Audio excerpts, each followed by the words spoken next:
اللعبة دي جديدة ومتأكد إن دي أول مرة هتشوفوها. اختاري كارت. خدت الكارت، بص فيه كويس. كلنا شفنا الكارت معاها، حطي الكارت في جيبك. وعايزكم كلكم تختاروا كروت انتوا كمان. اتفضلي يا مدام. شاكر جدا. خلاص كلنا شفنا الكارت دخل في جيبها. هنعد 1 2 3.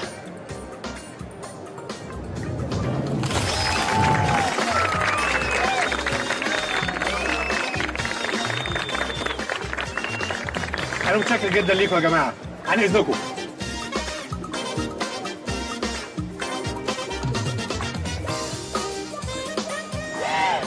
الأسورة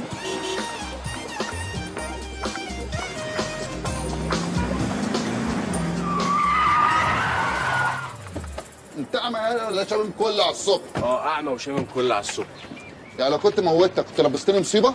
بقول لك ايه، ما تخلينيش اهزقك واقل قيمتك قدام صاحبك. انت رايح فين؟ بص لي. اسمك ايه يابا؟ مراد يوسف العربي. وشقة البت دي على فين؟ رايح عند امير صاحبنا فنان معين. ومفهمك ان هو بيحبك، وبعد ما يخلص معاكي عنده ميعاد مع بنت. اسم البت ايه؟ اسمها نانسي.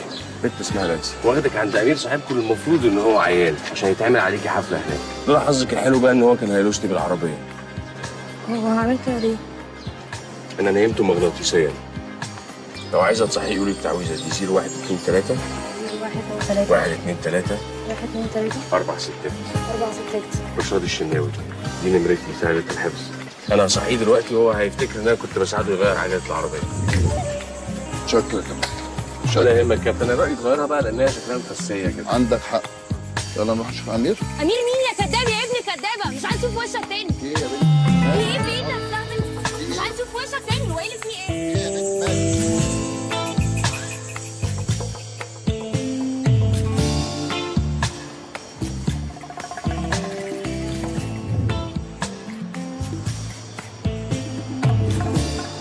ما هي اكيد مش صدفه، لان انت مش بتعمل حاجه صدفه. ايه اللي فكرك بيا يا طه؟ زنقت في قرشين. وحشتني يا رشاد. وحشتك فجاه كده؟ انت اللي من ساعه ما ابوك اتسجن وانت كبرانه في دماغك تفطس ولا تقفش. انت عارف انا عمري ما هغصبك على حاجه، بس بجد وحشتني يا رب. انا قلت اريحك من مشاكلك. تريحني مين وانا طلبت منك تريحني؟ وبعدين مشاكلك ايه غير شويه نسوان حواليك؟ بمناسبه النسوان، فين النسوان بتاعتك؟ ايه؟ لسه متوحشه؟ واكتر من الاول. رشاد انا عايزك في مصيبه. عايز ايه يا طه؟ عايزك في مصلحه ما ينفعش اقضيها لوحدي، لان المصلحه دي بالذات تخصك انت زي ما تخصني انا. السيرك ده مع انه خيمه مش نقالي بقاله 25 سنه في نفس المكان، ومليان بقى كواليس وسراديب. كان عاملها كريستي الله يرحمه تحت الارض. والحاجات دي بقى كلها هتنفعنا جدا في النمره الاولى والاخيره، بس محتاجين وصله في النص. وانا عملت مكنه بوصله هتخرجنا من على المسرح لغايه بره. هتخرجنا بسرعه يعني، هنهرب في الانجاز. لا هي مش طويله قوي كده، دي يا دوبك توصلك لغايه الباب. وانت اللي هتقفله. يا شبح الناس الطلاينه دول سيع ومش هيدخلونا كده من الباب للطاق. اشمعنى؟ يا طه ده مفيش سيرك ولا مسرح ولا حتى كباريه درجه ثالثه عايز ياخدنا بسبب مشاكلنا وابوك اللي في السجن. ايه ده شويه يا رشاد، خلينا نفهم. يا ابني احنا لو عملنا المكنه دي بالشكل ده وبالطريقه دي مليون سيرك هيبقوا على ركابهم علشان يشتغلوا معانا. ما هو المكنه دي والطريقه اللي انت عايز تنفذ بيها والناس اللي هتساعدنا عايزين فلوس كتير جدا. ايوه طبعا، مش اقل من نص ارنب مثلا. نص؟ ودول بقى هنشحتهم ولا هنلف على الموالد قيمه 50 سنه كده على ما نلمهم؟ لا. يا نهار اسود، الموبايل بتاعي راح فين؟ في يا ميدو؟ هيكون راح فين يعني؟ افتكر كده كان معاك اخر مره امتى؟ اخر مره كان معايا قبل ما ادخل البنك، رن كده عليه من موبايلك لا يكون وقع مني وانا بنزل من العربيه. ما انت ماشي مش مركز. مش وقته. الو لو سمحت ده تليفون جوزي. هو حضرتك لقيته فين؟ وريني. لا يا فندم انا ما لقيتوش، انا سرقته. نعم يا اخويا، يعني ايه سرقته؟ زي ما بقول لحضرتك كده. هو ينفع انا وحضرتك نتعرف؟ تعرف ايه وزفت ايه؟ يالا انت عبيط؟ لا ارجوك بلاش غلط، ولو اني مقدر انفعالك. بقول لك يالا الجهاز اصلا فيه GPS، فبدل الاقسام والبهدله ويطلع عينك هات الجهاز وانا هبقى اشوفك. يا ريس التليفون وهو جديد ما يعملوش 5-6 آلاف جنيه. بس اكيد عليه حاجات تهمك وتخصك. انا وقفت قدام البنك كنت مستني واحد يركن عربيه شيك زي حالتك كده يعني متريش وراقبه واشوف هيحط الموبايل بتاعه فين.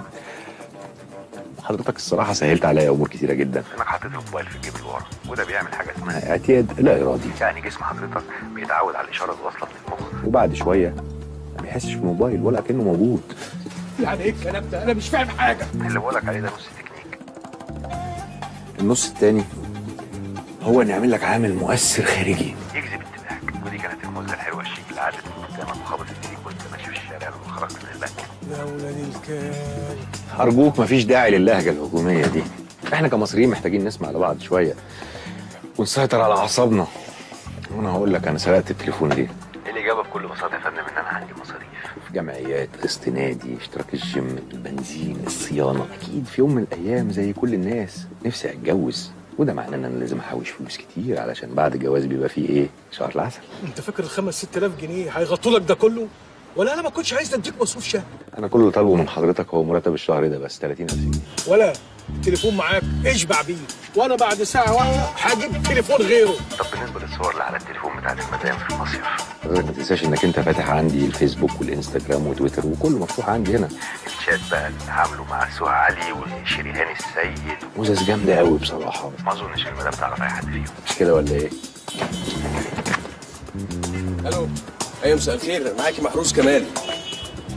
لا ما انا بكلم حضرتك من رقم تاني يا فندم. ايوه ممكن اديكي رقم بطاقتي؟ انا عارف ان القرار صعب لاننا كمصريين انفعاليين. ده انت حرامي بارد ووسخ. خلاص هبعت لك الفلوس. فلوس ايه دي اللي هتبعتها لي؟ ايوه مساء الخير، ازي حضرتك؟ انا كان جاي لي طرد كبير جدا على الموقع بتاعكم بس هغير العنوان اللي هستلمه فيه. هبعت لحضرتك مسج بالعنوان الجديد. متشكر جدا. لا بس انا خلاص كده مش محتاج من حضرتك الفلوس عشان حضرتك عملت لي خدمه كبيره جدا. سجلت الكريدت كارد بتاعك على الموبايل وده سمح لي ان انا اخش اعمل شوبينج بحوالي 150,000 جنيه. وفي نفس الوقت كان لازم بقى ايه اشغلك بموضوع طويل وممل انا شخصيا زهقت منه، لانك اول ما تعرف ان الموبايل اتاخد منك هتكلم البنك تلغي الفيزا. تصبح على خير. الفلوس الحرام طلعت زي الحلال بالظبط. بقول لكم احنا كده حرقنا عربيتين ب 300,000 جنيه. لسه ما وصلناش اللي احنا عايزينه. على فكره موضوع الموبايلات والفيز ده اتهرش خلاص، والعيال بقت تقول لبعض على النت. احنا لازم نلعب نمره جديده. اسمها ساميه زين الدين الشرباطي، غنيه فشخ ابا عن جد. بتحب الانتيكات واي حاجه قديمه. يعني شايف الاثنين اللي وراك دول لو شافتهم ممكن تشتريهم. لو انتيكات بسيطه كلمتين فرنساوي على فيلا المهم انتهت. لان الولايه دي مفيش محل انتيكات فيه كمصر الا لما بتفليه. بس في الاول بتكلم دكتور اثار كده اسمه السرياوسي. احنا مشكلتنا في الجدع اللي اسمه السرياوسي يعني. انا جبت لك تليفونه. وانا اعمل ايه برقمه؟ بقول لك جبت لك تليفونه. يا ابن اللعيبه.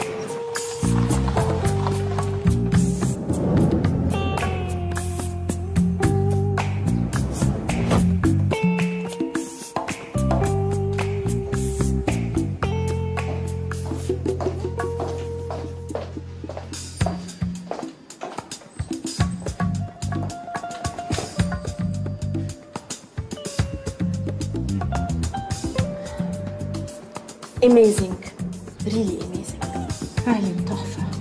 لوحة نهر الحب. بس دي لوحة الليل لفان جوخ. اصل انا كنت بتفرج على الفيلم امبارح، بحب الفيلم ده جدا. ريهام حجاج مذيعة الراديو. سامية شغال. انا ارتحت لك جدا، قررت افضفض معاكي. انا صرفت كل اللي ورثته عن بابا على اللوحات والانتيكات وضحك عليا كتير قوي لغايه بقى ما قابلت عوام. مين العوام ده؟ عوام ده فنان شاب موهوب جدا جاي من ايطاليا، وايمانا منه بان الفن ده ملك كل الناس قرر يبيع كل لوحات بنص الثمن، اوريجينال كلها. ده معاه نص لوحات بيكاسو ورافايلو ودوناتيلو كلهم. طب انت ممكن توديني عند العوام ده؟ بصي يا مدام ساميه، انا ارتحت لك وايمانا مني برضو بان الفن ده ملك كل الناس. انا هوديك عوام. لا كتير عليها طبعا. استاذ عوام، مفيش حد هنا ولا ايه؟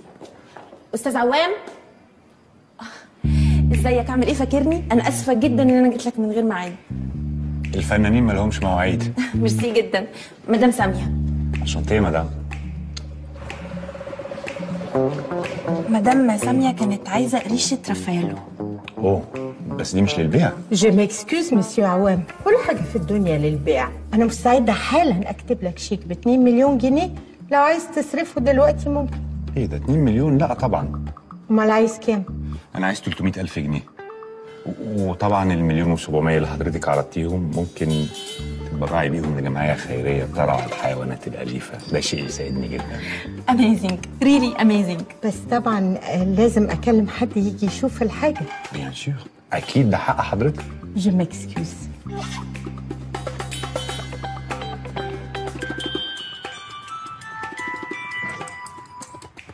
مساء الخير يا مدام ساميه، ازي حضرتك؟ دكتور سرياوسي. لا انا مش دكتور السرياوسي، انا احمد عبد رب ومعيد عنده، يعني هو موكلني، هو في لندن، فانا النائب بتاعه يعني في اي استشارات او اي فحوصات. اوكي يا فندم، حاضر. من عينيا. سلام. اقل من ساعه اكون عند حضرتك.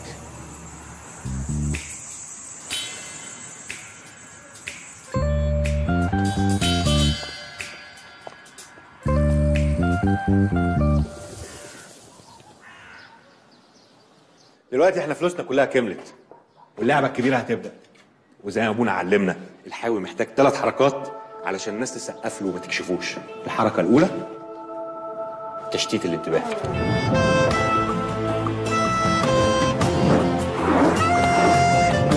بص يا بولينا، وي ويل جيف يو ا شو. انا نفسي اتخضيت. انت اتخضيت؟ والنعمه اتخضيت. انا عارف. This make your circus number 1.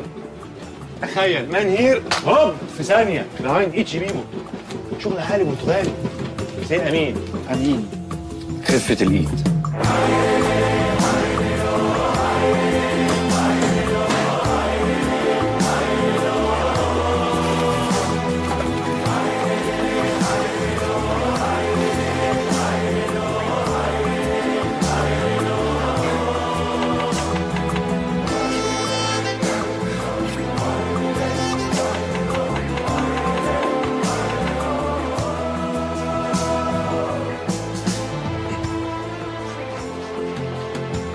كيلو 1 2 3 1 2 3 4 ستات. لفت الانتباه. لفت الانتباه. حضرات السادة المشاهدين، والآن مع الفقرة المميزة فقرة الورود.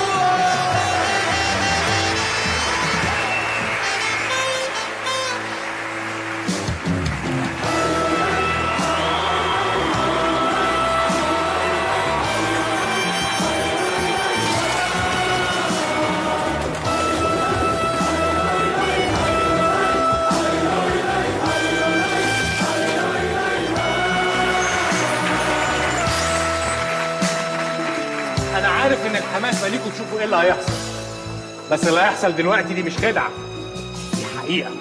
حقيقه من صحراء بجد، مخويين الجن والعفاريت. امسكوا في عيالكم كويس وخدوا نفس عميق جدا عشان ممكن يتكتم دلوقتي حالا. خدتوا نفسكم؟ يلا.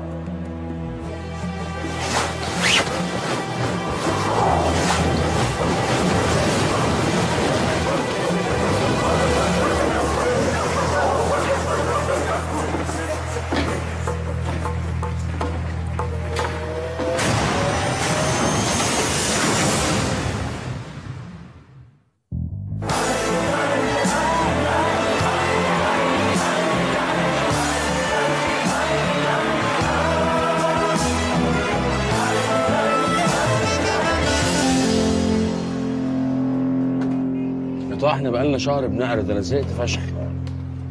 انا كمان زهقت يا رشاد، بس عايزنا نعمل ايه يعني؟ لازم نجهز واحده واحده من غير ما حد يحس بينا، والا ابوك هيضيع منا. وهي تعديله واحده من فضلك. هي التعديله دي لازم نعملها عشان لما يجي لك التليفون يا شبح تبقى انت امان. بس هنا بول. Okay, but I can't understand why you want to close all the door during the show. بص يا بول، this trick new sell a lot of ticket.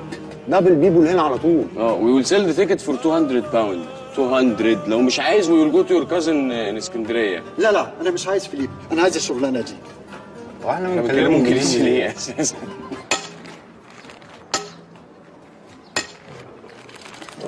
تمام كده يا ريس، المواسير كلها مترشقه حوالين السر. الواد دبشه ما شكش في حاجه؟ ولا حس باي عوق؟ كمان الواد دبشه ده اصلا رايحه منه وهبل، قلت له ده جزء من العرض راح بلاحها على طول.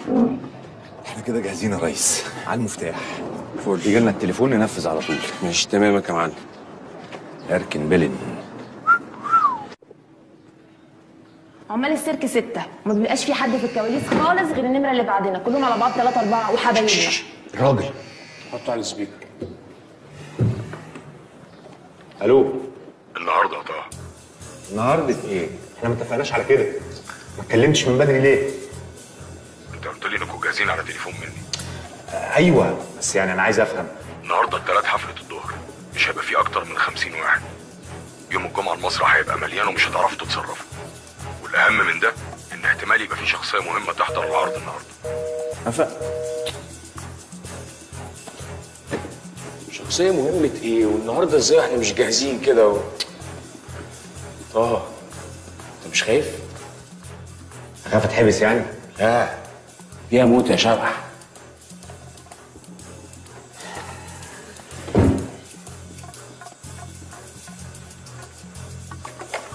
محدش بيموت مرتين يا رشاد. انا بصراحه بقى خايف. وانا كمان خايف. بس احنا لسه فيها على البر. انا ممكن اكلمه ونلغي. بص لا احنا صعب جدا نرجع ورا دلوقتي. نرجع ده ايه؟ انت مش جايه معانا اصلا. انت بتقول ايه يا طه؟ هو من امتى انا مش معاكم؟ وبعدين على فكره انا الوحيده اللي متربيه في السيرك ده وحافظه كل شبر فيه. يعني لو حصل لكم اي مصيبه هتحتاجوني.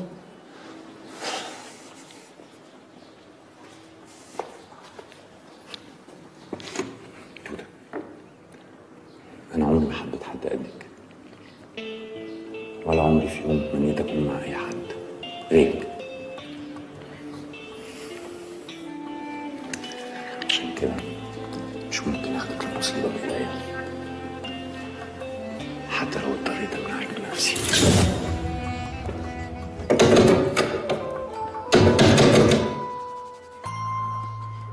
لا انت اكيد بتهزر صح؟ انت مش هتعمل كده يا طه. طه فكني. فكني يا طه.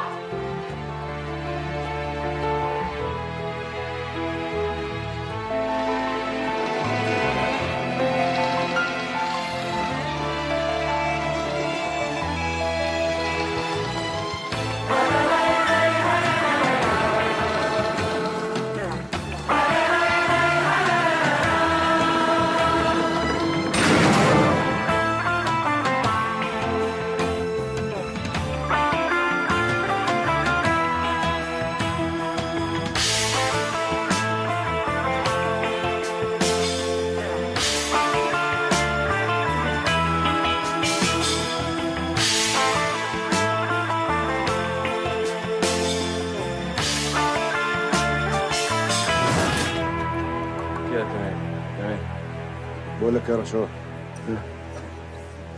لو غلطة واحدة حصلت كلنا هنموت، انت فاهم؟ لو ما لحقتش تجري في ال5 ثواني والواد ولع النور كلنا هنموت، لو البيبان كلها ما اتقفلتش كلنا هنموت، لو الشغل اللي بره السيرك كله ما اتعملش في ميعاده كلنا هنموت. على فكره مش خايف على نفسي بس، انا خايف عليك انت كمان. انت عارف انا خايف من ايه؟ ايه؟ خايف هتهب معاك وتتجنن فيها زي ما بتعمل كل مرة. المرة دي ما ينفعش، انت فاهم؟ ما تفكرش انت بس في توته وكله هيبقى تمام. توته؟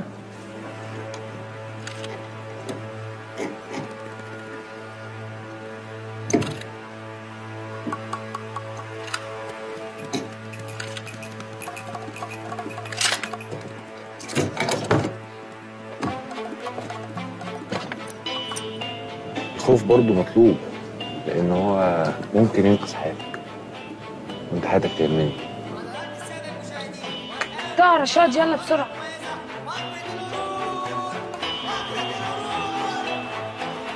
يلا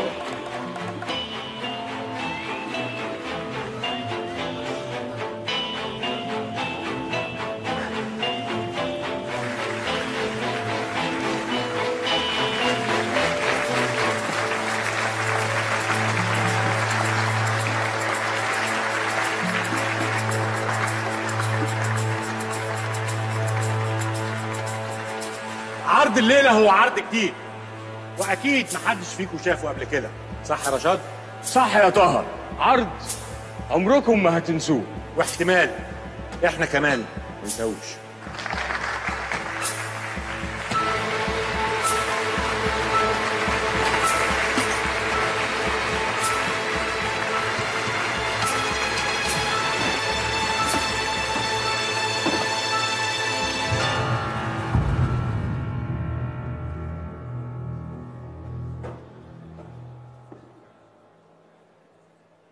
عرض النهارده الكبار فقط.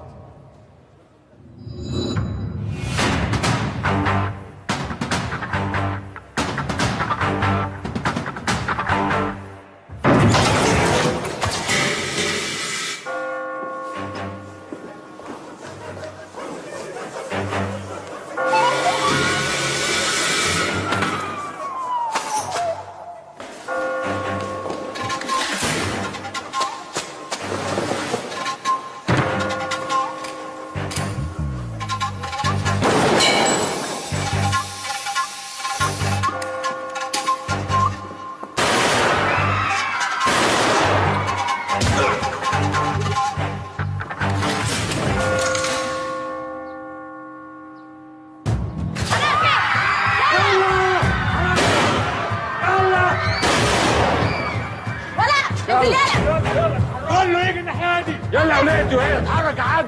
يلا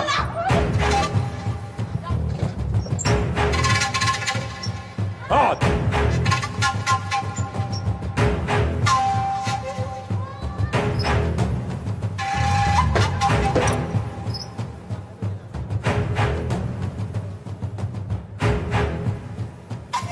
No!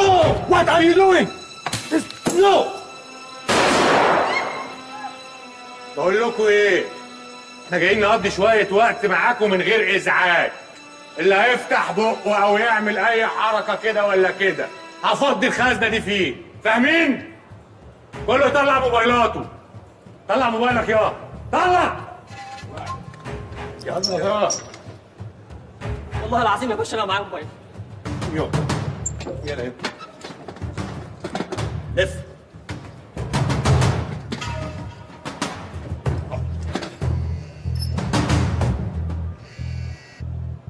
القرد بيتكلم وبيقول السيرك وكل اللي فيه تحت السيطرة.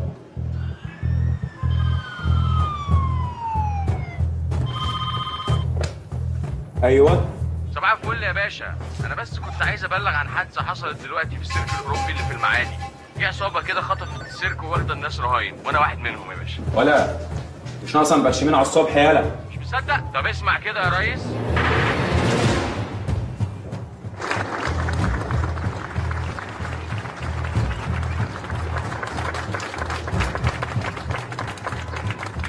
جه الوقت اللي بلدنا تقوم مشاريع كبيره زي دي.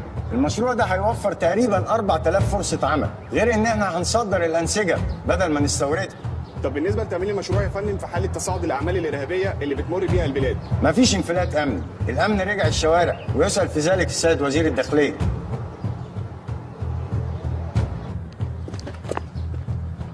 انت عارف ان انت عمرك ما جبت لي خبر حلو ابدا.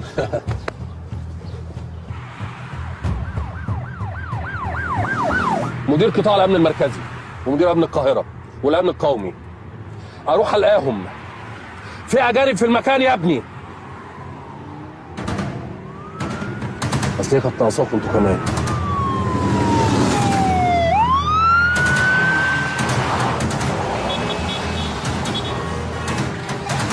كل نبات الدائري من المنيب للمعادي. نبات دائري من ناس منيب قناه جديده.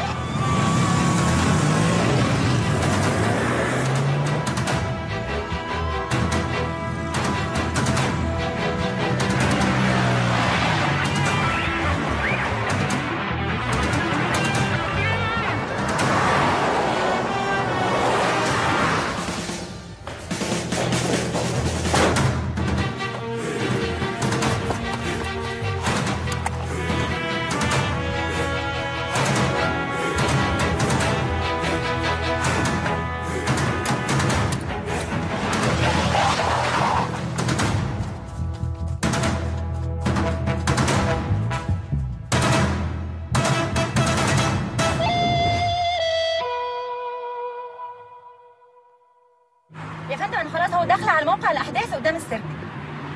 لا لا لا لا معايا كاميرا. لا ممكن ما تبعتليش حد، بس ممكن تبعتلي عربيه بس.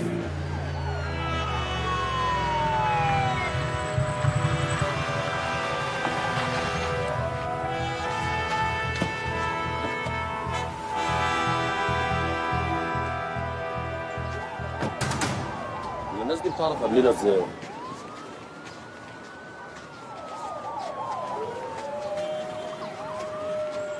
يا سيادة الوزير، هتعتقد ان المجموعة الإرهابية ليها علاقة بزيارة الرئيس الفرنسي الأسبوع القادم؟ انا لا اعتقد اي زفت ولا عندي اي معلومات. عدوني. ايه؟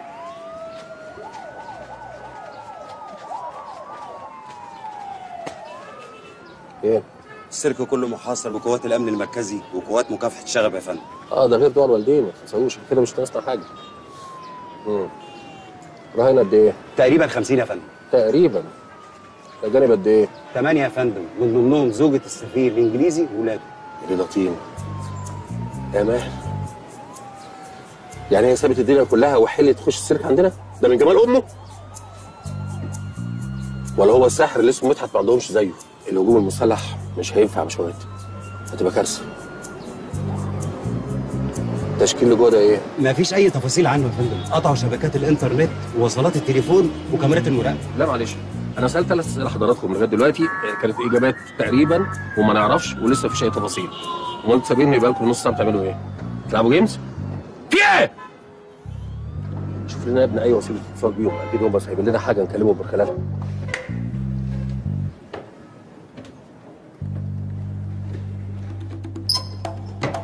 ايه ده، انت ايه اللي جابك هنا؟ هو انت بقى ما بتردش على تليفوناتي عشان تعمل الجريمه دي؟ ايه الجمدان ده؟ ايه البرود ده؟ انت مش خايفه؟ بتعمل انت بتساعد؟ انت مجنون ولا ايه؟ دي قنابل اللي هيعديها هتنفجر ونموت كلنا. انتوا عايزين مننا ايه؟ احنا مش عايزين منكم انتم اي حاجه. حرام عليكم، ده احنا كنا جايين نخرج عيالنا. مش عايز اسمع صوت.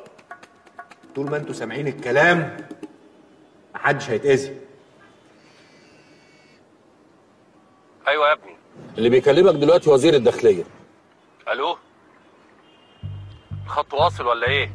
الخط واصل، بس انت لما قلت وزير الداخليه انا خفت اتخضيت وده اترعشت، وزي ما انت سامع كده لساني تقل لدرجه ان من كتر خوفي ده بفكر اموت كل الرهائن اللي عندي. طلباتك تنزل القناصه بتوعك من على الاسطح اللي حوالين المبنى ده ما حصلش. ما تخافش، انا لسه ما موتش اي حد، بس عايزك تبقى فاهم كويس قوي. انا زارع 40 قنبله في كل واحد قاعد في المكان، اجانب ومصريين، والقنابل دي كلها متوصله بريموت كنترول، والريموت ده له زرار واحد، وانا اذا اتضايقت هدوس الزرار والناس دي كلها هتتفرتك. احنا عايزين نتعامل مع العميد يوسف شامه او العميد زكريا المص. العميد يوسف شامه البقاء لله توفى من شهرين. يبقى العميد زكريا المص. زكريا المص ده احنا رفضناه، انت عايزه في ايه؟ ما هو قدامك حل من الاثنين، يا تبعت لنا العميد زكريا المص يا تطلع يوسف شامه من التربه. يا ماهر، شكلنا كده داخلين على ايام سودا.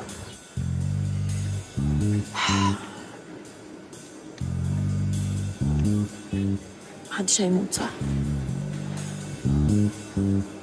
ان شاء الله مفيش حد هيموت. محدش له ذنب في اللي احنا بنعمله. وانت كمان يا توته مفيش اي ذنب في اللي احنا بنعمله. وراك.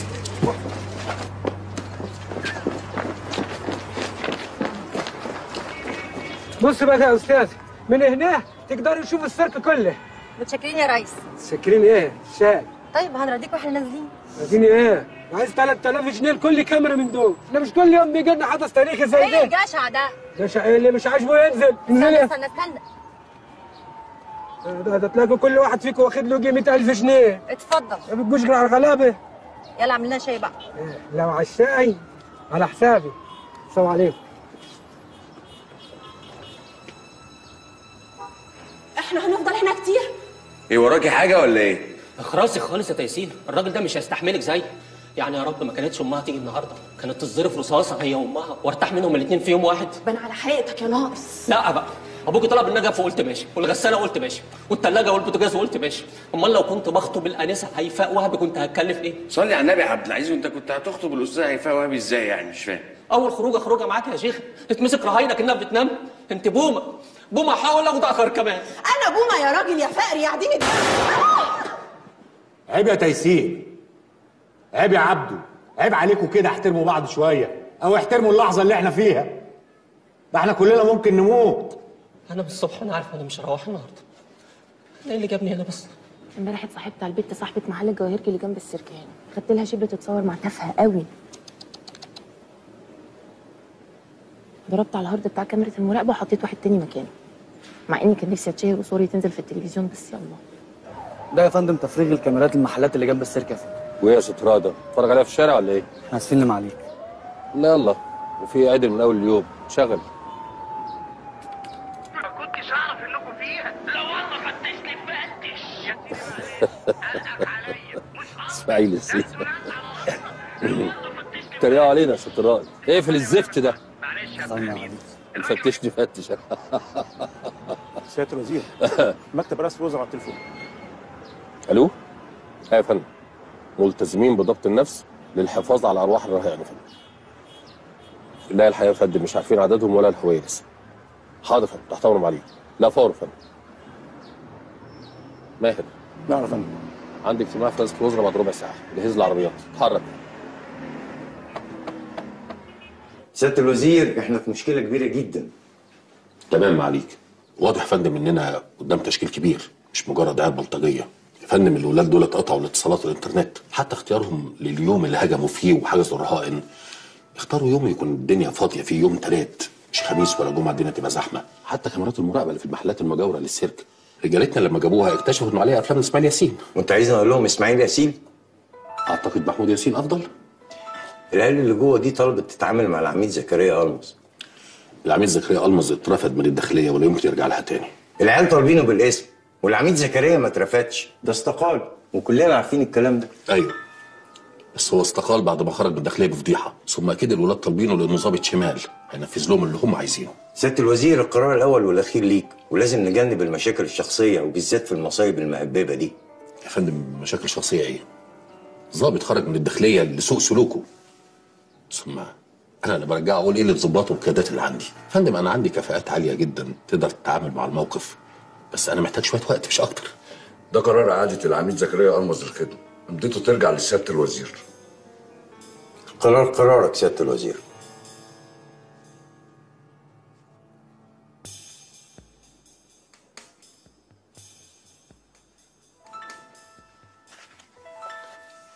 تمام فندم. بس يا ريت ما تقولوش ان الولاد طالبينه بالاسم.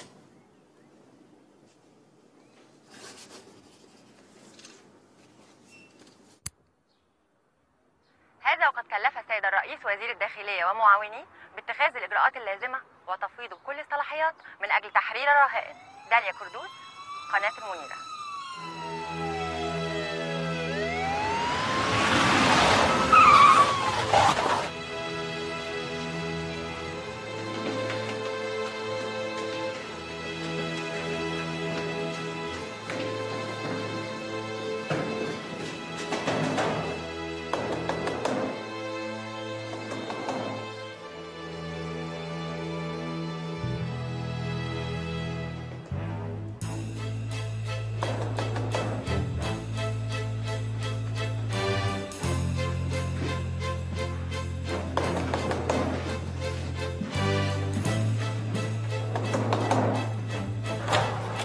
صباح الخير يا فندم. خير ايه بالرزق اللي انتوا بتعملوه ده؟ ما الجرس شغال اهو. انتوا جايين تقبضوا عليا ولا ايه؟ زكريا باشا، ده قرار رجوعك للوزاره يا فندم. لا يا شريف. دي حاجه حلوه. طب انا عايزك تبلغ رساله لسياده الوزير. قول له زكريا المز مرفوض. بعدين يا ابني انا مش تحت امره. وقت ما يعوز يرفدني يرفدني، وقت ما يعوز يرجعني يرجعني. وبعدين بصراحه بقى انا مش فاضي. بربي الكلب بتاعي. بشرب قهوه. تيجي تشرب قهوه معايا؟ ولا انت شكلك مش فاضي؟ امسك يا ابني. زكريا باشا لو سمحت، الموضوع كبير جدا يا باشا، سمعة البلد اهم من اي خلافات شخصيه. سمعة البلد دي بتخلينا نجيب ورا، بس انت ولد كويس اقنعتني. سيبني بقى اروح اغير هدومي واحلق دقني. مفيش ظابط دقنه طويله مش كده؟ بس انت برضه ولد كويس.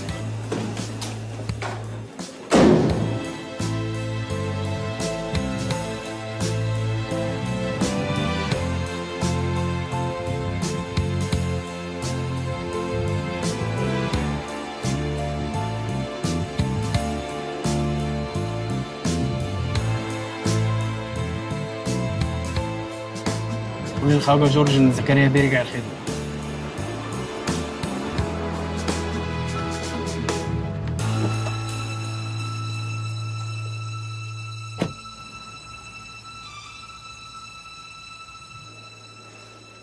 تليفون جالك يا معلم؟ لسه مفيش جديد. كده الموضوع شكله هيطول بقى. انا ايش ضمني ان المايه دي ما فيهاش سم ولا فيها مخدر؟ ده مش شكلكم قتالين قتل اصلا. وانت السم ولا المخدر هيفرق معاك بزورك ده اخرس. احنا عايزينكم عايشين، امسك. بس لو حد قال معانا مش هيهمنا حد الا انت طبعا يا جميل. ما تموتنيش، مش عايز اموت، ما تموتنيش. بس يا ابني انت اخرس، ما تموتنيش، مش عايز اسمع صوت حد.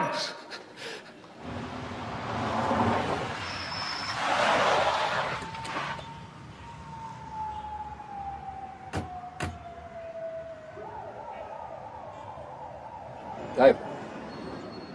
طبعا. طبعا. مع السلامه. صباح الخير يا فندم. اهلا وسهلا. يا ترى عدد الرهائن قد ايه وعدد افراد التشكيل اصابع قد ايه؟ لا يا ريت. ما اعرفش. وزاره الداخليه كلها حوالين السيرك ومحدش عارف. اسمع زكريا، انت هنا غصب عني، وانا كنت اتمنى يكون عندك نقطه دم وتعتذر. يا باشا مصلحه البلد فوق كل اعتبار. وبصراحه بقى بعد ما قريت قرار رجوعي للخدمه اللي فيه كل الصلاحيات، فانا بتصور يعني ساعتك تستريح كده في غرفه العمليات في الوزاره، وانا اوعدك ان ابعت لسعادتك تطورات اول باول. شوف، هو انا هعمل كده، بس ده لان الارض ما تسعناش احنا الاثنين. بس انا عايز اقول لك على حاجه، مش هعرف امي لو حصل وفشلت وخذلتنا زي كل مره لافشق. مش هكتفي باقالتك، هسجنك. طمن يا فندم. شد حيلك.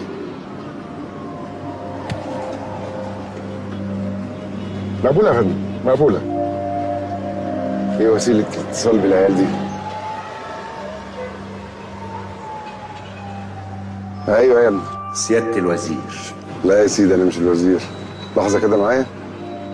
اطلب لي واحد قهوة على الريحة. تصور نزلت النهارده الصبح وما كملتش القهوة بتاعتي. ايوه لا مش انت. بقول لك ايه؟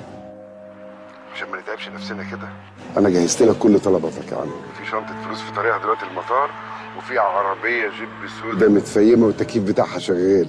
هتركبها انت وكام رهينة، ونصيحة بقى تطلعوا على تركيا. مفيش بيننا وبينهم معاهدة تسليم مساجين. عايز حاجة تانية يا عم؟ فلوس ايه وعربية ايه؟ ما انا يا ابني بريحك من المناهدة والمناقشة ووجع القلب، وبعدين الدم اللي هيبقى بيني وبينك هيبقى كبير. ومش دي برضو الطلبات اللي انتوا بتطلبوها في الافلام؟ زكريا باشا، عايزك تتأكد انك مش في فيلم. وبعدين انت جيت بسرعة قوي.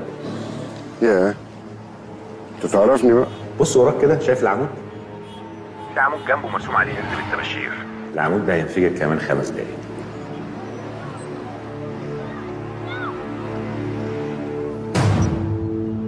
خبير مفرقعات، واخرج من المربع ده فورا.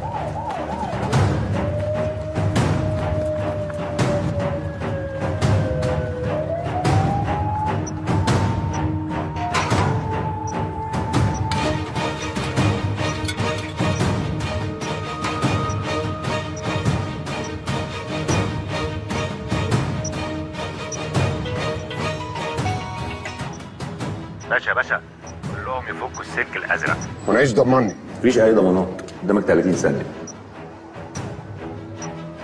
فك السلك الازرق. فك! فك السلك الازرق نفذ الامر.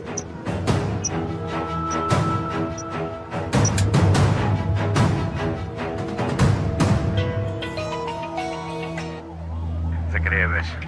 طبعا انت عارف ان انا ليا عندك واحده كده، وعشان تتاكد ان انا ما بهزرش يكون في علمك السيرك كله والعمارات اللي حواليه مزروعين قنابل، ومش المربع ده بس، لا.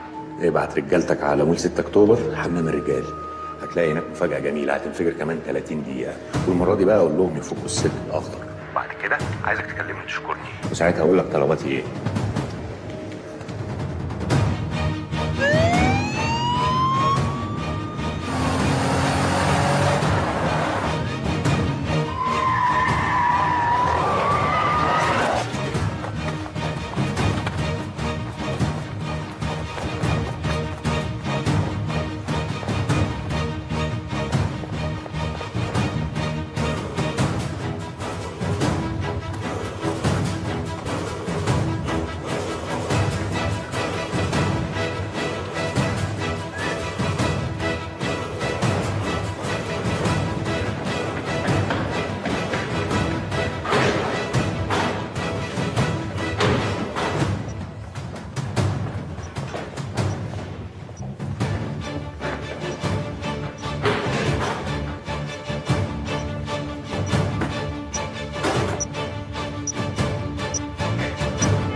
عمليات تم العثور على 5 قنابل صغيره بحمام الرجاله، وتم ابطال مفعولها. بقى خير. اتصلوا لي بمكتب الوزير.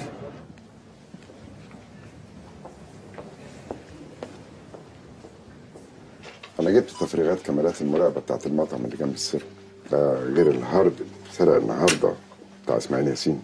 وبعدين؟ في مجموعه بتفرغ كل صور الناس اللي دخلوا السيرك في خلال يومين، وفي خلال ساعه هيكون في حصر مشتبه بيهم. بس انا عايز عربيه الام ديو. نعم يا فندم، عايز ايه؟ عربيه الام ديو سعادتك. ليه ان شاء الله؟ لو تحارب ولا ايه؟ هتلم لي ملفات اهم اماكن في الدوله، الامن العام وامن الدوله في عربيه واحده؟ كده يا فندم. انتوا مش غيرتوا اسم امن الدوله؟ الامن الوطني يا سيدي، هي دي اللي فارقه معاك قوي؟ ايوه بس علشان نفهم. لا اوكي اتفضل. يا فندم الموضوع خطير جدا، احنا مش عارفين العيال دول مفخخين ايه بالظبط. دول ممكن يكونوا مفخخين الوزاره هنا. لا طبعا على الوزاره، شوف غير. بعد الكشف عن الخرائط يا فندم لقينا على بعد 1 كيلو من السيرك في بنك مهم جدا. عارفه. وورا السيرك في مكان الاقامه الجبريه بتاع كمال عبد اللطيف، حضرتك عارفه برضه. وعلى بعد 3 كيلو في 3 مباني حكوميه. يا فندم بعيدا عن اي مشاكل شخصيه. عارفه. احنا في مصيبه يا فندم. الله يطمنك. خير ان شاء الله. خير.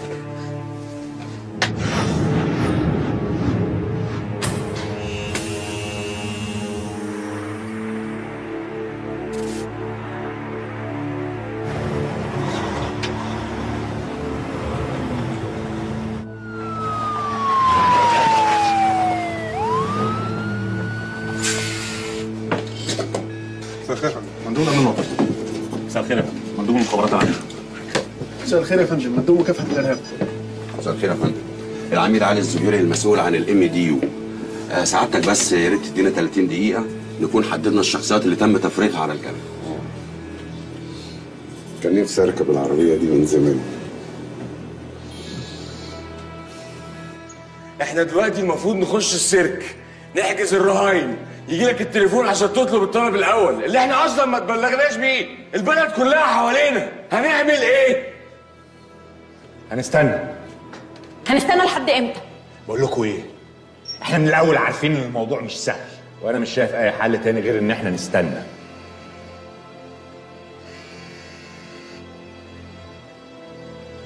القرد بيتكلم. عامل لي بحث على العيلين دول.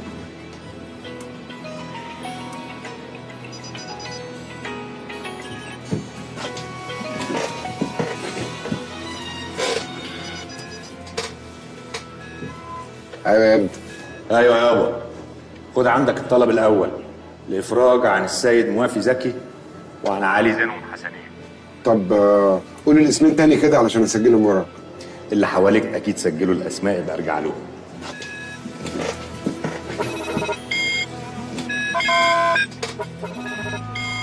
دول 2 ارهابيين تبع تنظيم القاعده. انت ايه دخلك بيهم يا ابني؟ بقول لك ايه، انا بأمر، وانت لو ما نفذتش ارواح ناس كتير هتبقى في رقبتك، وانا ما بتكلمش على الناس اللي هنا بس، انت عارف كويس انا بتكلم على ايه. وراهنك على 100 جنيه انك هتروح تجيب لي جوز الرجاله دول. اعتبر نفسك كسبت الرهن. عايز العيلين فين؟ عايزهم هنا في السيرك.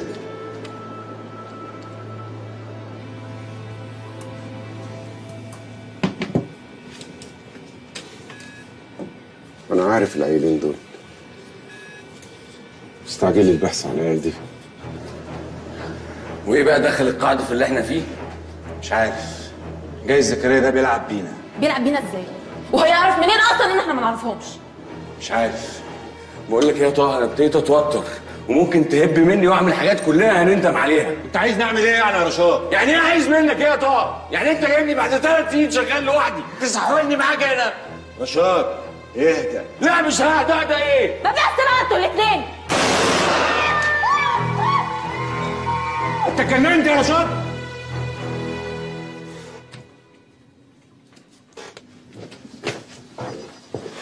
زكريا باشا، دي بيانات كل اللي في السيرك من اول تواريخ ميلادهم.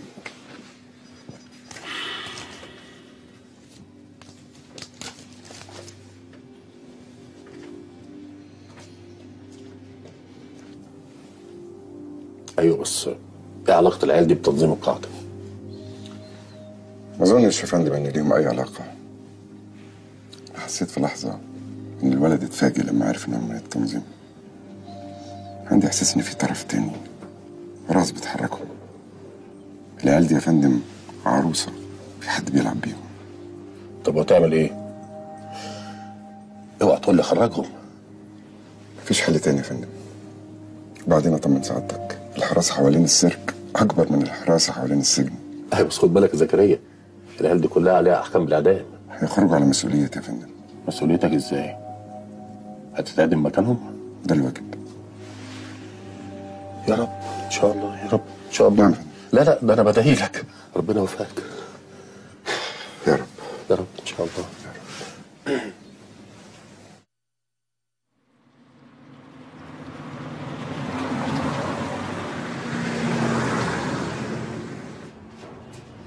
تفتكر واخديننا على فين؟ الله اعلم. منه لله زكريا، لولا ان جابنا من بيوتنا وعرف ان احنا اللي قتلنا السياح في شرم الشيخ، احنا كان زماننا في حته تانيه.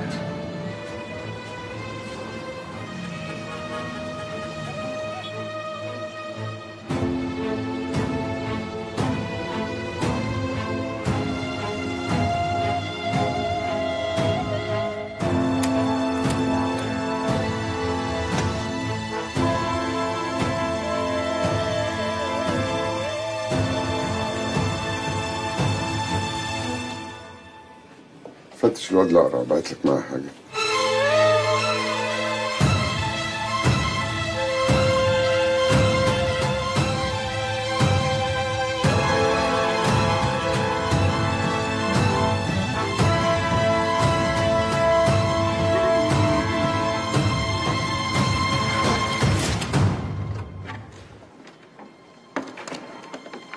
تعالى هنا.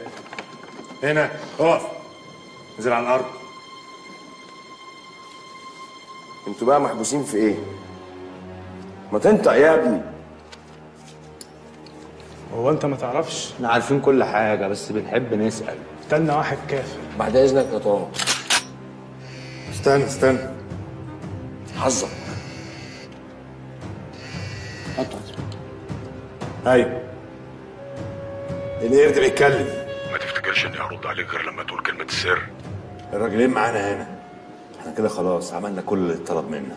وانت تعرف اصلا ايه اللي مطلوب منك؟ بقول لك ايه، انا مش طاهر ولا رشاد اخوه، وساعات بتهب مني، فلو ما قلتلناش بالظبط كمان 10 دقايق عايزين مننا ايه، انا هموت لك كل شويه واحد. مات الكلام. انا ابتديت احس ان في مصيبه بتطبخ بره السيرك. تفتكر يا ماهر العيال اللي جوه دول خاطفين الرهاين ليه ما دام ما طلبوش فلوس؟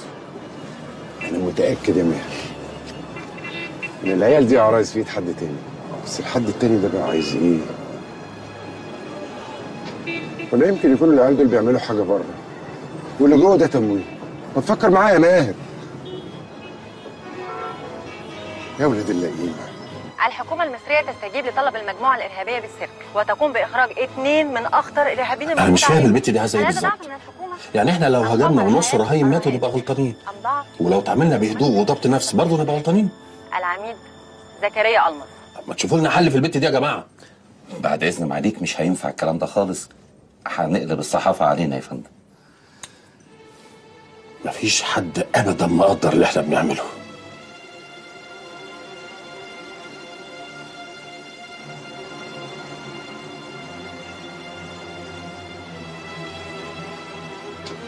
رايحه فين انت؟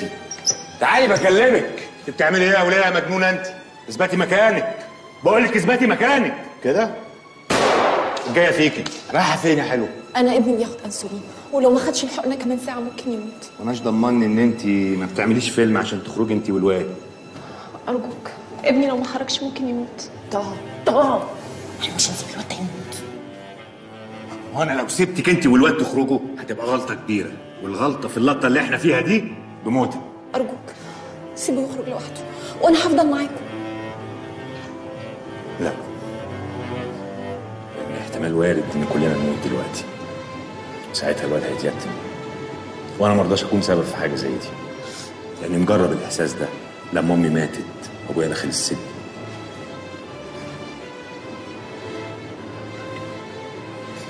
بس انا ممكن اعمل تعديله بسيطه في الخطه. مش هينفع تخرج. ايه يا رشاد في ايه؟ الواد لو ما خرجش هيموت. انتوا مش فاهمين انا بقول ايه؟ مش هينفع يخرجوا. ما تهدى يا عم انت، لا تموتنا كلنا. انت اللي هتموتنا كلنا يا طه. الواد يخرج لوحده. سياده العميد انا مش هقدر استنى اكتر من كده. الوضع خرج بره السيطره. انا اديت اوامر بالاقتحام. يا فندم العيال دي مش هي المطلوبه، دي عيال اكيد اتلعب بيها، زمانهم بيخبطوا جوه دلوقتي. زكريا انا ما يهمنيش مين المطلوب بالظبط، انا يهمني الوضع ده ينتهي وفورا، حتى لو هتضطر على الكل. ارجوك اديني فرصه وبعد كده سعادتك تعمل اللي انت عايزه. قدامك 15 دقيقه، بعد كده ما تلومنيش، اقتحم.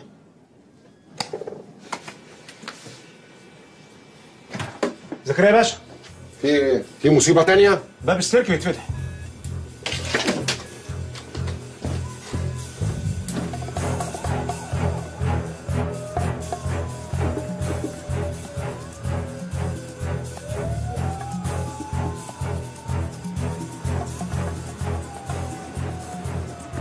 قول لي يا بابا، في كام واحد جوه وخرجوك ليه؟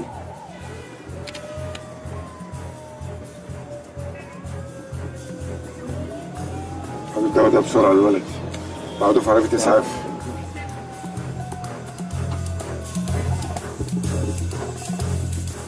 باشا انا عندي السكر وفي حاجه باخدها دلوقتي لو ما خدتهاش ورحمه امي. انت ليه محسسني ان انا بايع عليك؟ يلا ما تخلص تموتك. انا مش عايز اموت يا باشا، والله ما عايز تاني اموت. بقول لك اخلص.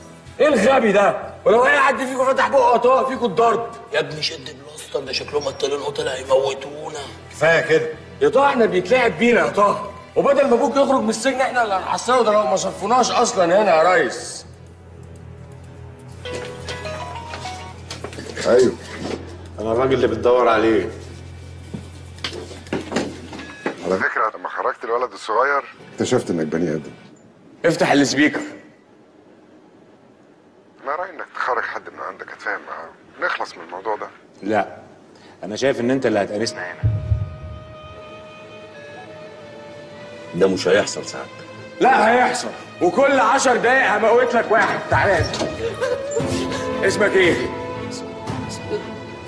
اسمع عبد العزيز. انا هعد من 1 ل5. بعد 5 عبد العزيز هيموت. طب سعادتك اديني ساعه واحده بس عشان امن سعادتك.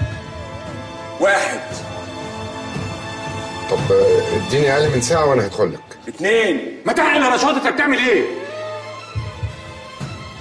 3. قلت لك هدخل لك بعد ساعه. 4. سيبي صلاح يا رشاد.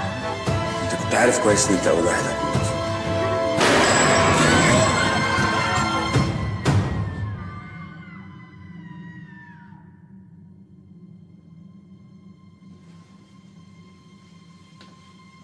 يا فندم انا لازم ادخل العيال دي. اتمنى بس الرهاين ما يزيدوش واحد. الله اعلم بقى. في رهينه اتقتل يا فندم وكفايه رهينه واحده. ده انسب ميعاد للهجوم اثناء وجود العميد زكريا جوه. طبعا لا، في خطر على حياته وحياه الرهاين. حياه الرهاين دي مسؤوليتنا. احتماليه الفشل قد ايه؟ احتماليات النجاح بدون خسائر 80% يا فندم.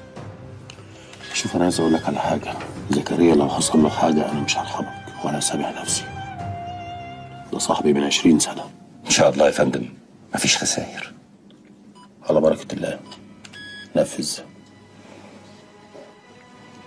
زكريا بعد دخولك ب10 دقايق انا هقتحم، هطربق السيرك على اللي فيه.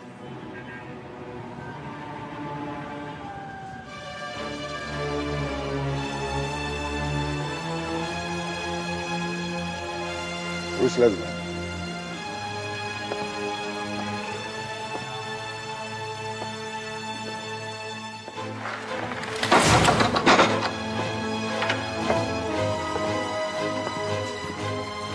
الكلام ده احنا اللي بنعمله يا ابني. مش عيب تفتش ضابط شرطه؟ خش.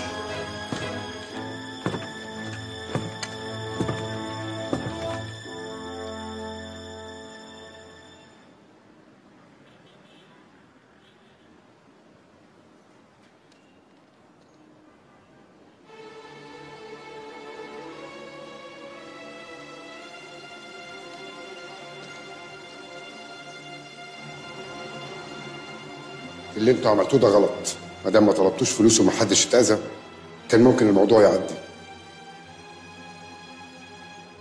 بعدين ما اظنش ان الاثنين الارهابيين دول تبعكم. انتوا مين وعايزين ايه؟ طالبين الحق يا باشا. احنا مين دي امرها سهل.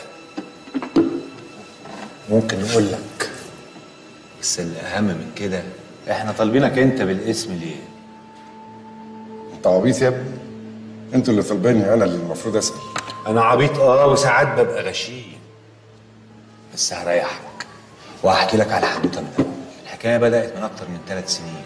حصل انفجار في فندق في سينا، ونزلت ولميت 10 بني ادمين على باب الله، منهم واحد اسمه يونس عليوه الشناوي المناداتي، راجل غلبان كان شغال في فندق. اتصادف وجوده في المكان 3 سنين، ما نعرفش هو متاخد فين ولا متاخد ليه، ولا اذا كان حي ولا ميت، لغايه لما جالي تليفون من واحد ما اعرفوش قال لي ان معاه دليل براءه ابويا، بس شرط نعمل العمله دي، وطلب ان احنا نطلبك انت بالاسم تتفاوض معانا. اشمعنى بقى انت بالذات؟ ما اعرفش. كل اللي اعرفه ان الاثنين دول محكوم عليهم بالاعدام في نفس القضيه. رفضوك من الداخليه ليه يا زكريا؟ وانت كان ابوك اتسجن ليه؟ انا ابويا اتسجن ظلم. اعتبرني انا وابوك في الهوسه. لا، انا ابويا بقاله 3 سنين ما حدش حتى حقق معاه. انت عملوا فيك ايه؟ قعدوك في بيتكم معزز مكرم. ايه الظلم الحنين ده؟ رفدت ليه يا زكريا؟ حاجه ما تخصكش. لا تخصنا، ولو ما قلتش هات الواد ده.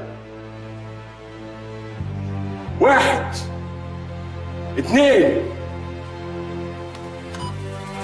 محمد حرب الطائرة توقيت الهجوم الساعة 659. علم مجموعة القوات الخاصة تبدأ التحرك وتوقيت الهجوم ساعة 659.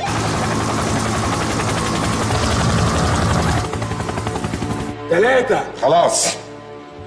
علشان حبيت في شغلانتنا ديت ما ينفعش قلبك يصحى. لازم يكون ميت استخسار. اشتروها بتراب الفلوس. اتفضحت. اتلاقت سوء سلوك. مش ده الظلم برضه؟ انت اضرب، ما انت ظالم كتير. كتير، بس حميت البلد من مصايب اكتر. اللي زي يا ابني لازم يكون الوش الوسخ. الحاجات كتير علشان امان البلد. وما همكوش واحد ياخد مؤبد ظلم من غير زعل؟ ما يهمناش. شوف يا ابني، اللحظة دي أنا ما يهمنيش مين اللي وراكم، لأنه أكيد حد كبير وعايز يظهر الحق.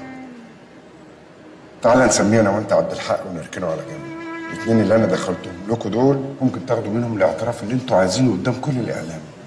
وأنا رجعت شغلي تاني. سيبني بقى أخرج علشان أأمن هروبكم ويقدر ما دخلك شر. هروبنا ده بقى الحاجة الوحيدة اللي احنا اللي لازم نأمنها نفسنا. تخرجوا ازاي؟ هتتفرج، بس لازم نستنى اخر مكالمة. مكالمة فيها الشفاء، سيدي هاية عليها دليل اثبات براءة ابويا. مش هتعتع الا لما اعرف هستلمها ازاي. تم اخذه بعد التعليق. ربنا معاك.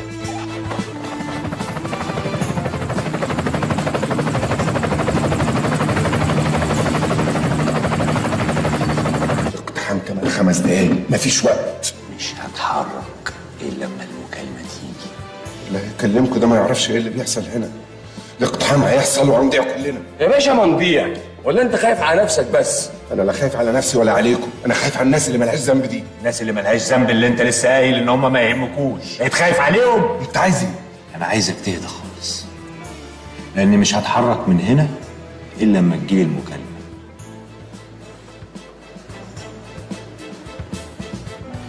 استنى.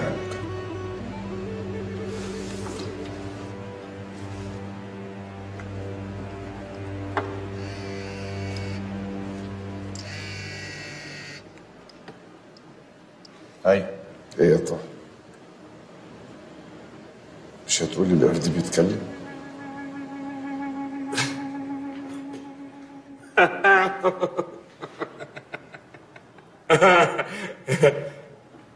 طب ازاي يعني؟ من غير ازاي ومن غير ليه؟ اسطوانة اللي عليها براءة ابوكم اهي. قدامكم 3 دقايق والدنيا تتطربع عليكم هنا. ياه، انت اللي عامل ده كله؟ يا كلمة العميد اللي جنب زكريا ألمظ دي تستاهل كل اللي احنا عملناه. خلصنا يا طه، خدتوا حاجتكم، سيبونا نخرج وشوفوا هتخرجوا ازاي، مفيش وقت. ماشي، قوم بينا. بقول لك ايه؟ احنا عملنا كل حاجة انت عايزها. صح. بس بعد اللي انت عملته انا ما اضمنكش. تقصد ايه؟ اقصد ان احنا هنسبقك عشان ورانا مشاوير. وبقى خلي اصحابك يفكوك. طه يلا يا رشاد، يلا يا شبح. طه ما اتفقناش على كده يا طه. طه القرد بيتكلم. القوات الخاصة ابتدوا يتحركوا، الحكومة هتقب علينا. يلا عبده. يا عبده قوم، انت جاي تنام هنا؟ ما ينفعش كده يا عم طه، انت بتنام معانا ساعه واحده بس، انا بقالي 6 ساعات تعب وضهري وجعني يا رشاد. خلاص مش وقته، هبقى اجيب لك شريط ترومادول. يلا يا عم والشبح يظبط. شاهد يا عمي. فين الموتوسيكل؟ الموتوسيكل جاهز. انت بتزعق ليه؟ هما كمان معاكم؟ مش كلهم، بعضهم. يا ناقص يا واطي يا ابن الكدابه. انت طالع يا تيسير، طالع يا تيسير. كنت فين يا سيدي؟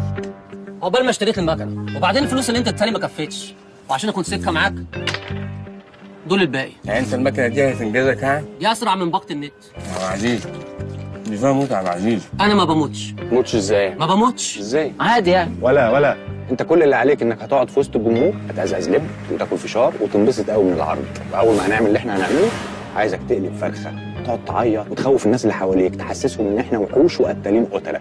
هتعرف بقى تعيط وتولول وتعمل الحبتين دول ولا هتكشفنا؟ دي حركتي المفضله. انا من الصبح انا عارف ان انا مش هروح النهارده. بقول لك انت تحرق لي شعرك ده، انا عايز يبقى شكلك موظف كده غلبان عشان تصعب على الناس. هرش انا عايزك تشغلهم لي، وعايز شويه من الحكومه يجروا وراك. جاهز يا عبد العزيز؟ جاهز. استنى، القرد بيتكلم. بقول لك ايه يا طه، في حكومه كتير هنا على يمين السيرك، وفي قوات خاصه ابتدت تتحرك على شمال السيرك. عايز مصر كلها تعرف ان في مصيبه كبيره، كارثه بتحصل، وعايزك تتابع الاخبار من بره السيرك وتبلغيني بيها اول باول. لما هتكلم معاكي مش هتقولي لي اي حاجه الا لما اقول لك كلمه السر اللي هي ايه؟ القرد بيتكلم. عبد العزيز هتخرج من باب السيرك اللي على اليمين هناك ده. حاضر. استنى، خد الواد ده معاك. قوم يلا قوم يلا كتفوا كتفوا وراكم بسرعه ما كده خلينا في الموزه الجامده دي. يلا بدل ما افضيها فيك. يلا اخلص اخلص. يلا يلا نقوم مع بعض كلنا معلش. هوب ثانيه واحده. خلاص يا جماعه كنا بنهزر معاكم بصراحه كلنا، ده هزار، فاحنا هنروحكم دلوقتي تمام. عايزكم بس تبصوا مع ايدي هنا.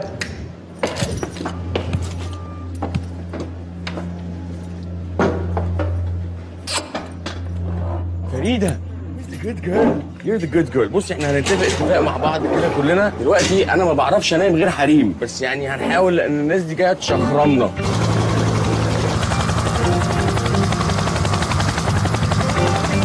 فانا هعمل كده، كلنا هنعمل ايه؟ هنركز مع ده. انت صاحي اصلا ولا انت مش مركز معايا خالص؟ ركزوا مع ايديا عشان هننام كلنا مغناطيسيا.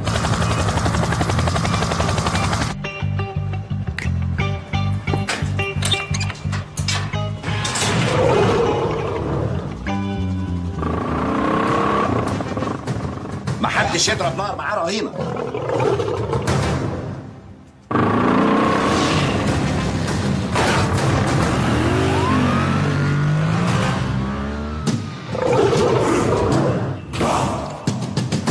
يا سيد فندم.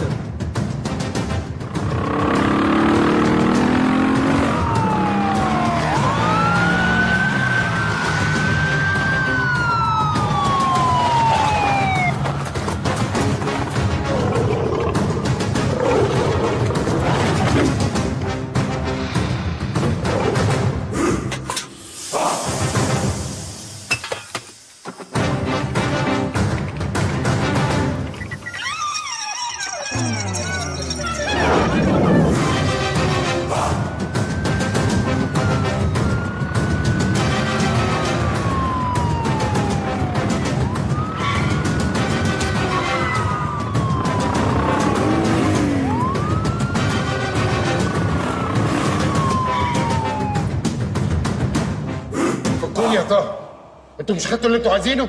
طب ما انت كمان خدت اللي انت عايزه. احنا لسه حاجه بسيطه كده. انتوا بتعملوا ايه؟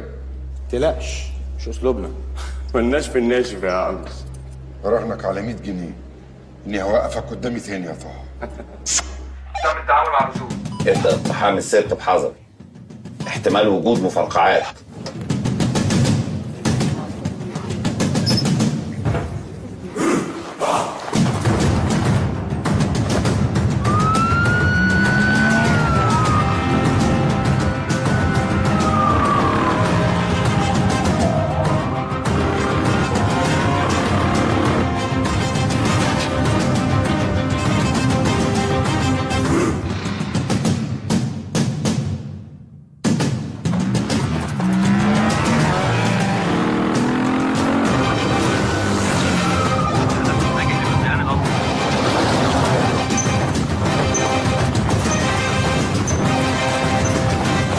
كله يرجع. ما ينفعش تسيبك يا فندم. قلت لك ارجع نفذ الامر. ارجع.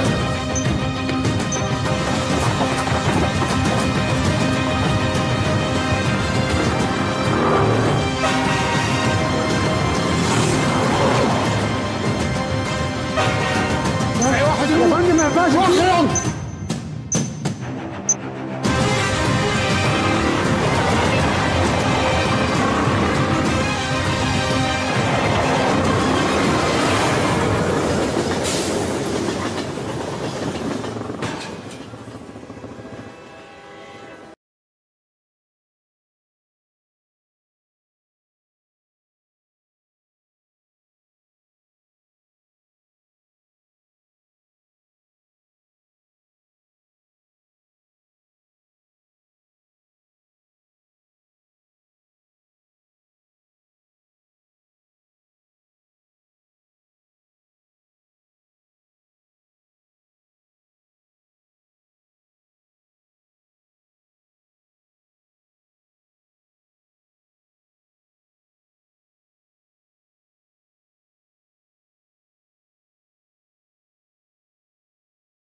ايه ده؟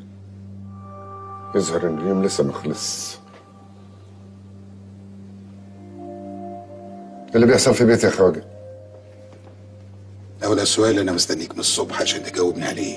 انا لما فتحت بازار في العماره دي اشتريتها كلها ما عدا شقتك. قلت ده ظابط قديم ويمكن وجوده فيه امان للكل، بس عمري ما اتوقع خالص ان الضربه تجيني من شقتك. ضربة ايه وشقة ايه؟ انا مش فاهم حاجه. شوف يا زكريا، ده ممكن مش مقدر قيمه الراجل اللي قدامك ولا قيمه الحاجه اللي اتسرقت. زكريا باشا يا خواجه، الكريستاله اللي اتسرقت نتيجه اصطدام نيزك بالرمله وتمنها 30 مليون دولار. حفره من شقتك على البازار والالماظه اتسرقت، واللي زيي ما يتعاملش مع الحكومه. ده زكريا باشا. من غير كل اللي انت بتعمله ده، اللي عمل كده ودخل بيتي انا اللي هجيبه يا خواجه. ولا انت شايف حاجه تانية؟ انا لولا قدام التلفزيون وشايفك قدامي طول الوقت كنت قلت ان انت حافظ على كلامك يا خواجه. لا مؤاخذه، انا عارف ان انت رجعت الخدمه يا زكريا، بس ده يعني ممكن يكون سباك، نجار، الواد بتاع المكوى. عموما انا هسيبك تستريح شويه ونرجع نتكلم في الموضوع عشان نعرف بس حصل ازاي.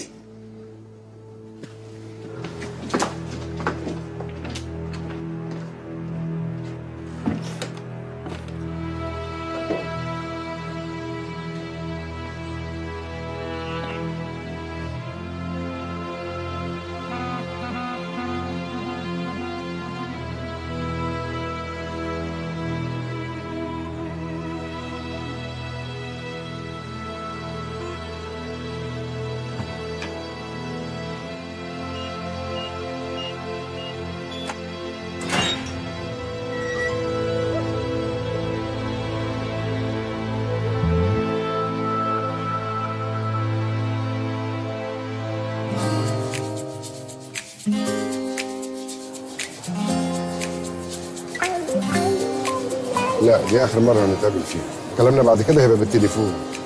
طبعا انت عارف الملف ده فيه ايه؟ ده ممكن يدخلك السجن بقية عمرك. الملف ده مش هيخش الداخليه تاني طول ما هتعمل اللي بقول لك عليه، وبعد ما نخلص كل حاجه ليك كمان نص مليون جنيه. يا زكريا يا باشا اوامرك، وهي كلها مصلحه واحده.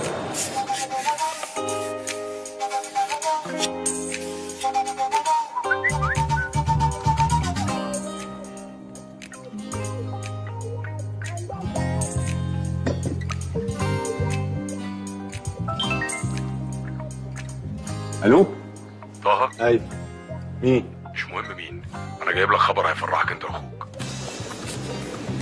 رشاد، انا عايزك في مصيبه يا رشاد. عايز ايه يا طه؟ واحد ما اعرفوش اتصل بيا وقال لي ان معاه دليل براءه ابوك. ايه؟ مع فيديو للحادثه بتاعت شرم الشيخ، بيقول متصوره من كاميرات من محل قدام الفندق، وبعت لي الصوره دي وقال لي هيبعت لي الفيديو. وده في مقابل ايه؟ مقابل ان احنا ننفذ المصيبه اللي انا جاي لك فيها. وانا عملت مكنه بوصله هتخرجنا من على المسرح لغايه بره. القرد بيتكلم وبيقول السيرك وكل اللي فيه تحت السيطره. طه اول ما يكلموك قول لهم انا مش هتعامل مع حد غير يوسف شامه وزكريا المظ.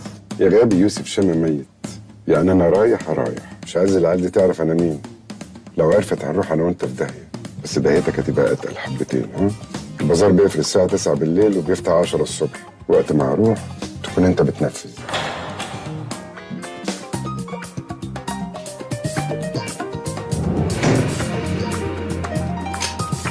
رشاد، مش عايزين حد يتأذي.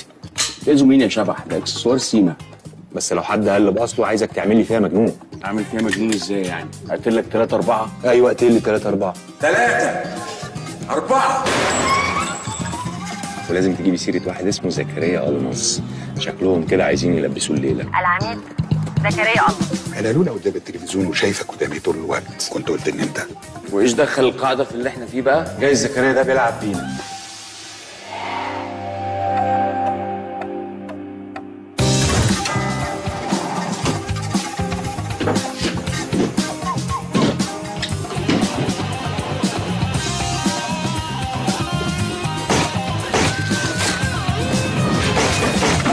هتقطع الكهرباء عن البيت كله. البازار مليان كاميرات واجهزه انذار.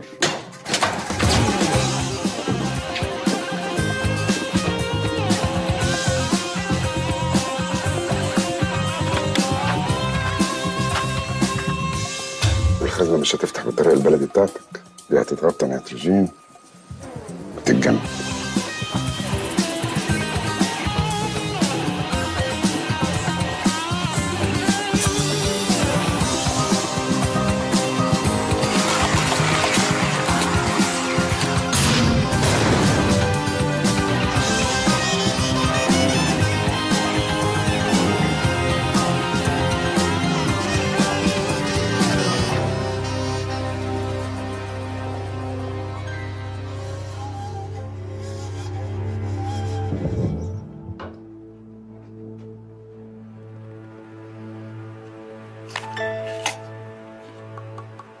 في ايه؟ وحشتني قوي يا ارمز. خارمني في واحده في الصلاه. ده انت قديم فشخ. اللي جابكم هنا طب؟ الاسطوانه يا نجم طلعت فاضيه، فقلنا نشقر عليك. ما انا عارف. ايه يا ترى؟ انتوا فاشلين للدرجه دي؟ انا مسلمكم الاثنين ارهابيين، تاخدوا منهم الاعتراف اللي انتوا عايزينه. انتوا عايزين ايه؟ اسلمكم كمان الاسطوانه؟ انا ما كنتش ضامن كنت هخرج ولا لا. ايوه انت فاكرني عبيط ولا ايه؟ انت لو ما جبتش الاسطوانه تبقى فعلا راجل عبيط. ومين قال لك ان انا مش هديها لك؟ ده حقك. احنا كده خالصين. بالظبط كده. اديها الاسطوانه بتاعت ابونا. مبروك عليك رجوعك الخدمه. وخد الالماظه دي مش عايزينها. ماشي.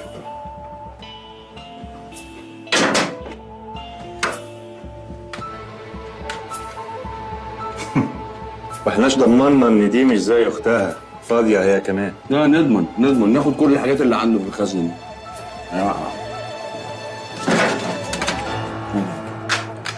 يا عم الحاج. سيدها هي سليمه يا طه. لو طلعت سليمه فعلا عشان الحاجات اللي انت خدتها دي يبقى هنتقابل تاني يا طه. ما زهقتش من رهان؟ بكسب. ما تنساش ان بكيفنا. بكيفنا وبطل اخرام في الصاله عشان العماره هتقع بيك. لو انت مش عبيط فخلي بالك ان جورج كمان مش عبيط، وهو بتاع الماظ، يعني انت هتتقلمص.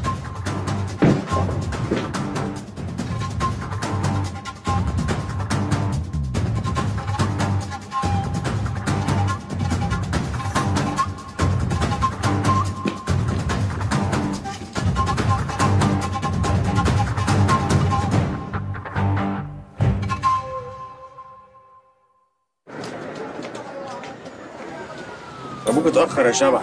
مستعجل على ايه؟ هتلاقيه دلوقتي طالع فجأة.